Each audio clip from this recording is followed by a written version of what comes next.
Donc la famille, je vous disais que hier, j'étais passé par plein de petites péripéties à mourir de rire.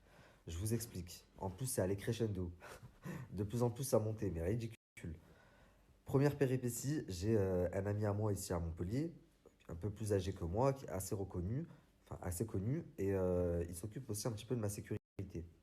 Donc il m'envoie un message le matin et il me dit Nabil, j'ai reçu un appel te concernant, je passe après te voir et tout, j'ai des messages à te montrer.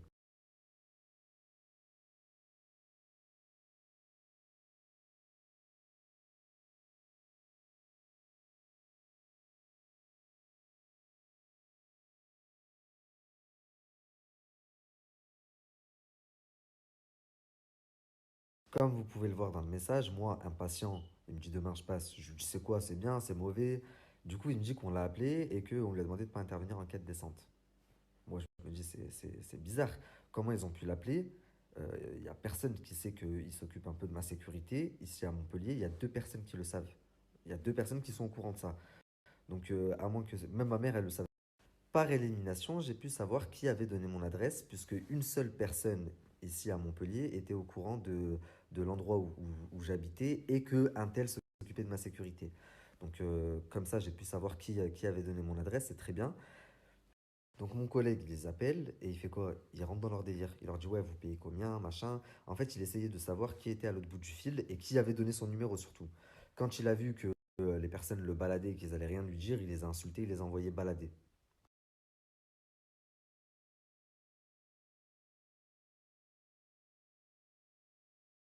Donc ils se sont appelés. Je vous ai laissé volontairement le numéro de téléphone, mais ça sert à rien d'appeler, puisque ils ont une application qui leur permet de changer de numéro quand ils le veulent. Vous allez comprendre pourquoi je vous dis ça. Donc quand ils ont vu que c'était mort et qu'ils allaient rien pouvoir faire, ils se sont dit putain, comment on va pouvoir l'atteindre? Ben, ils ont appelé Wesley, le patron de l'agence WeEvent.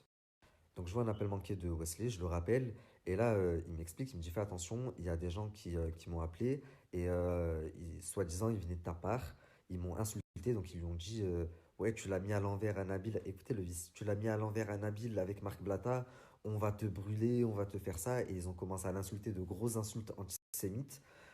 Heureusement que moi, Wesley, je le connais bien, on avait parlé la veille et qu'il sait que enfin, que je n'ai strictement rien à voir avec ça, donc il les a envoyés balader. Déjà, j'espère que vous êtes accrochés parce que lui, il rigole pas, vous allez manger une procédure. Insulte antisémite, je pense que vous n'êtes même pas prêts. Donc là, je me dis, oh, c'est grave. Ils appellent mon collègue le matin, après ils appellent Wesley, ils essayent de me faire des problèmes avec Wesley, mais ils voient que ça marche toujours pas. Wesley, il les a envoyés balader. Donc ils se disent, putain, merde, comment on va l'atteindre? Eh ben écoutez, troisième péripétie. Troisième péripétie, et là-dessus, ils ont fait les hamir. Grâce à ça, on va pouvoir savoir exactement c'est qui cette personne est dans la merde.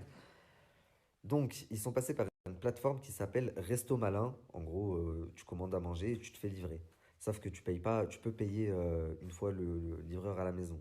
Donc, ils ont fait plein de commandes, des commandes à 70 balles, à 100 balles et tout, et les ont envoyées chez moi, genre pour que je paye arriver ici. Au nom de ma femme, ouais. Sauf que à chaque fois, ils demandent confirmation. Quand il demande confirmation, bah, il demande confirmation sur le téléphone de ma femme. Ça fait, on reçoit un message, deux messages, trois messages, on appelle. J'appelle Resto Malin, je leur dis ouais, c'est quoi ça? Vous m'envoyez des confirmations, j'ai rien commandé. Ils me disent vous habitez bien telle adresse? Je leur dis ouais. Ils me disent ça, c'est bien votre numéro? Je dis bah ouais. Ils me disent bah c'est bizarre parce qu'il y a plein de commandes, il y en a même qui arrivent et tout. Et je dis bah bloquez tout, c'est pas moi, ça doit être une farce. Ils me disent ok, très bien, je bloque coupé, je disais, ils me disent, je bloque toutes les commandes qui arrivent à votre domicile et reliées à votre numéro de téléphone. Je sais que c'est une farce, je bloque. Je dis merci beaucoup, bonne soirée. Il me dit attendez, je vais pouvoir vous sortir l'adresse IP parce que c'est une seule et même adresse IP pour toutes les commandes qu'il y a eu à votre domicile. Et même la géolocalisation.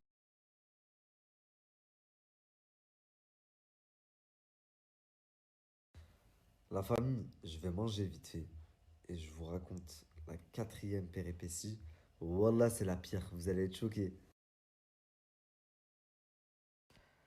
La famille, la quatrième péripétie, accrochez-vous bien. 1h30 du matin, ça vient toquer chez moi. Bah, bah, bah, bah, bah, ça tape fort. Une fois, deux fois. Je me mets à la fenêtre, je vois cinq grosses silhouettes. Et je vois, ils sont armés. Mais pas, je vous parle pas d'un petit flingue. Ils sont vraiment armés. Je me dis, c'est quoi ce délire? J'avais pas remarqué. Donc, ils continuent. Bah, bah, bah, bah, bah, ils tapent fort. J'ouvre un peu la fenêtre, je me mets en retrait. Moi, et je dis, c'est qui? Et de là, j'entends, c'est la BAC, ouvrir la porte. La BAC, je me dis, ouais, je me mets comme ça. Et là, il me montre, il truquait sa carte. Il avait la lampe sur moi comme ça et il me montre sa carte. Il me montre sa carte. L'autre, il avait le bracelet poli, j'avais pas vu. Et je dis, ouais, c'est pourquoi? Ils me disent, on a eu un signalement, ouvrez la porte. Donc là, je descends, je leur ouvre. Et ils m'expliquent qu'ils ont eu un signalement, qu'apparemment, quelqu'un serait séquestré chez moi. Donc je les invite à monter, je leur explique que toute la journée ça a été ça. Un coup c'est les livraisons, un coup on appelle mon producteur, un coup on appelle le patron d'une marque avec laquelle je travaille. Au final, ils ont collé, ils m'ont dit que, enfin, ils trouvaient ça aberrant que des personnes, surtout en cette période, en période de confinement, s'amusent à faire déplacer les services publics comme ça, ou même les petits artisans, parce que les livreurs, c'est des gens qui travaillent, et tout ça pour faire des farces ou pour faire des... Ils étaient en train de péter les plombs, et ils m'ont dit, mais ils sont complètement bêtes parce que ça va se retourner contre eux maintenant. Faire un coup comme ça à la BAC, vous réfléchissez, vous croyez qu'ils, même si tu appelles en inconnu, ou même si vous croyez qu'ils vont pas remonter à vous?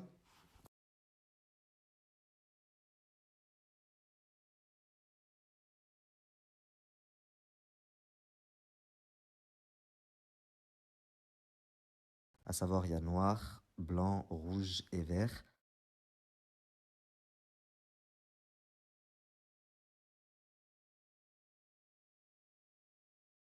Salam alaikum la famille, j'espère que tout le monde va bien. On se retrouve aujourd'hui pour une story explicative. Hier, j'ai pas fait de story et beaucoup m'ont envoyé de messages en me disant qu'est-ce qui se passe. Donc tout simplement, j'ai pas fait de story parce qu'hier, il s'est passé beaucoup d'événements bizarres. Vous allez comprendre. Et du coup, j'ai dû faire le petit poussé et remonter élément étape par étape pour savoir, pour comprendre ce qui m'arrivait et ce qui se passait. Donc reprenons ensemble si vous voulez bien. Avant-hier, Baby Chouin est venu devant chez moi pour une poignée de followers faire du cinéma. J'insiste sur le fait qu'il n'avait aucunement l'intention de me voir ou de parler avec moi. Tout ce qu'il voulait, c'était une petite vidéo pour pouvoir faire du buzz. Pourquoi je vous dis ça? Tout simplement parce que s'il avait voulu éviter cette polémique, il aurait pu. Il a mon numéro de téléphone. Donc il aurait pu m'appeler. Moi, hier, j'ai passé la journée à l'appeler pour lui dire viens, on se voit. Viens, on se voit, je te mets à quatre pattes, je te fais faire le tour du quartier. Mais il m'a pas répondu parce qu'il avait déjà ce qu'il voulait. Ce qu'il voulait, c'était sa vidéo. Faut savoir qu'hier, je l'ai harcelé pour le voir et qu'il a bloqué mon numéro. Mais surtout, avant-hier, le jour où il est venu là, quand je me suis levé, que ma femme m'a raconté ce qui s'est passé, j'ai fait ma story, j'ai dit c'est qui le gros fils de machin qui est venu chez moi. Quand on m'a envoyé que c'était Baby Driver, je l'ai harcelé. Je l'ai harcelé. Comme j'ai vu qu'il répondait pas, j'ai refait une story. Je lui ai dit si t'es un homme, il était juste là à 10 minutes de chez moi. Reviens, là je suis là. Je suis là, reviens. Ah, là je vais chez sa mère, je vais à la jonque. Il savait plus quoi dire. Il est ni allé chez ma mère, ni à la jonque. Déjà, les frontières, elles sont fermées, espèce de trou du cul, arrête de mentir. Carrément, quand les gens lui ont dit, mais en fait, il t'a vraiment éteint, il t'a terminé. Pour que tu fasses le déplacement Paris-Montpellier, c'est que vraiment, t'as plus de lumière et que t'as voulu reprendre du buzz. Qu'est-ce qu'il a répondu, lui? Il a dit non, pas du tout. En fait, j'allais à la Jonquera et comme c'est sur la route, eh ben, je suis passé. Donc déjà, toi, on n'a vraiment pas les mêmes valeurs. À un mois du ramadan, tu vas à la Jonque. Mais en plus et surtout, les frontières sont fermées, tu ne peux pas aller à la Jonque. Et même si tu arrives à passer les frontières, l'Espagne aussi est en confinement, donc tu vas faire quoi là-bas? Donc, t'es un mytho, il n'y avait pas de Junqueira, il n'y avait rien du tout, les frontières sont fermées, je t'ai grillé. Si tu es venu, c'est pour faire ta vidéo en bas de chez moi et pour faire un peu parler. Mais pourquoi? Sachant qu'apparemment, moi, j'ai pas de buzz. Je suis quelqu'un d'inintéressant. Sans toi, j'existe pas. C'est toi qui m'as donné de la lumière. Mais en attendant, tu tapes, tu traverses toute la France pour venir prendre une vidéo et avoir un petit peu de buzz, dire regardez, je suis en bas de chez Nabil. Mais je suis ton père, mon pote. En fait, sans moi, tu n'existes pas. Donc si je suis un mec sans buzz, quel était ton intérêt à venir? Tu vas me dire oui, mais pour te remettre à ta place, c'est pas vrai. Je t'ai écrit en privé, je t'ai dit viens, on fait un tête, je vais t'arracher la tête. Tu fais 1m20, je t'envoie ma petite sœur. Tu m'as même pas répondu. 20 minutes après, quand je me suis levé, je t'ai dit reviens, si t'es un homme, reviens. T'as trouvé des feintes à ta communauté. Pour te dire que c'était pour vous dire que c'était pour du buzz, il vous a dit qu'il allait vous donner mon adresse. Il a fait un sondage. Il a pas mis mon adresse. Tout ça, c'était juste pour vous faire réagir et il la mettra pas parce qu'il sait qu'après il est dans la merde. Donc si tu n'es pas revenu, que tu n'as pas répondu à mes appels, c'est non seulement parce que tu es un kharaï, mais surtout parce que tu avais déjà ce que tu étais venu chercher, à savoir une petite vidéo pour faire le buzz. T'as pas répondu. Ou alors peut-être que je suis fou. Quel était l'intérêt, pendant que toute la France est confinée, de faire le déplacement Paris-Montpellier? Tu peux pas sortir, j'allais à la jonque. Ça y est, je t'ai grillé là-dessus, tu mens. Surtout que le soir même, tu étais à Montpellier. L'intérêt, je me rembourse 15 000 euros, la différence des pubs qui manquent. Et toi, tu lui as dit, ne t'inquiète pas, je vais te faire tes pubs en temps et en heure, je vais remonter. Donc, il te fallait un truc pour remonter sur les réseaux sociaux. Et quoi de mieux que le gars qui fait le plus le buzz en ce moment sur Snap? Sans prétention aucune, c'est moi. Donc tout ça, la famille, la vraie raison, c'était pour des raisons financières. Ça démontre bien à quel point Baby Chouin est quelqu'un d'égoïste, car pendant que tout le monde est confiné et met leur vie en danger, que ce soit le personnel médical, que ce soit les éboueurs, que ce soit les femmes de ménage, tous ceux qui travaillent pour le service public, qui nous demandent de rester chez nous pour sauver des vies. Mais ça, tu es qui, toi, Baby Chouin, pour cracher à la gueule de toutes ces personnes-là? Tu te penses au-dessus des lois ou au-dessus des gens? Pourquoi? Parce que t'as quelques followers? Mais alors, la meilleure de la meilleure, voilà la famille, celle-là, j'ai tapé un fou rire. Tu t'indignes que ma femme ne t'ait pas reconnu.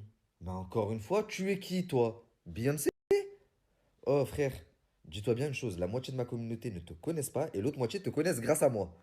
Et en plus de ça, tu parles du physique, ben on va en parler du physique. Frère, dans la vraie vie, tu fais 1m20, t'es une arnaque Insta. Tu t'étonnes qu'elle t'ait pas reconnu? Même moi, la première fois que je t'ai vu, je t'ai pas reconnu. J'ai cru que t'étais un fan qui voulait une photo, frère. Voilà, je vous mens pas. Oh, il est venu me chercher à mon hôtel, je suis arrivé, j'ai regardé comme ça, j'ai dit, c'est lui. Oh, il m'arrive là, les gars. Voilà, un enfant de 15 ans. Avec ton gros pif à vieille tête. Toi, t'oses parler du physique, mais t'as pas honte. Mais quand on est laid comme toi, on ferme sa gueule, voilà. C'est un truc de fou. La famille, j'avais une fille dans mon Snap qui m'avait envoyé une vidéo de Baby Chouin qui prend deux meufs en stop. Il prend deux meufs en stop, il se la racle, il les filme. Il leur dit alors les filles, vous m'avez connu comment? Elles lui répondent ben grâce à Nabil. Si cette meuf, tu peux te manifester, me renvoyer la vidéo, je la trouve plus. Wallah, s'il te plaît. Donc la famille, avec tout ça, quand tu vois que je t'ai surpassé en seulement un mois, bah reste humble. D'ailleurs, il y a des gens qui ont mis sur Instagram, oui, on voit tout de suite la différence, regardez le nombre de likes sur les photos de Nabil et le nombre de likes sur les photos de Baby Driver. La seule différence, c'est que lui achète des likes et des abonnés et que moi, je n'en ai jamais acheté. Allez voir, par exemple, ses abonnés YouTube et mes abonnés YouTube, sachant qu'il a créé sa chaîne YouTube un an avant moi. J'en ai beaucoup plus que lui. Ses vues Snap et mes vues Snap, j'en fais beaucoup plus que lui. Donc sur Instagram, il est très facile de tricher, c'est vrai, on peut acheter des likes, des commentaires, des abonnés. En plus de ne pas être un homme, enfin d'être un homme sans... Hein, hier, il a dérangé, il a tapé des actions de gamin, vous allez choquer la famille. Non seulement en plus de me déranger moi, mais ça c'est pas très important, il a dérangé tout le monde, restaurateurs, les forces de l'ordre. Euh, il a tapé des actions que je vous jure, même à 15 ans, je pouvais pas faire. Salam alaikum, c'est Nono du 9-4. Là, t'as vu, c'était calme, mais le mec, il lui dit, c'est pas. Bon, la famille, juste avant de vous expliquer toutes les petites péripéties par lesquelles je suis passé hier, vous allez voir, c'est à mourir de rire. Je vais répondre à une question d'un abonné. Il y a un abonné qui m'a demandé tout à l'heure si mon code promo pour TopBiz était. Donc, et au niveau- donc, la famille, je vous disais que hier, j'étais passé par plein de petites péripéties à mourir de rire. Je vous explique. En plus, c'est allé crescendo.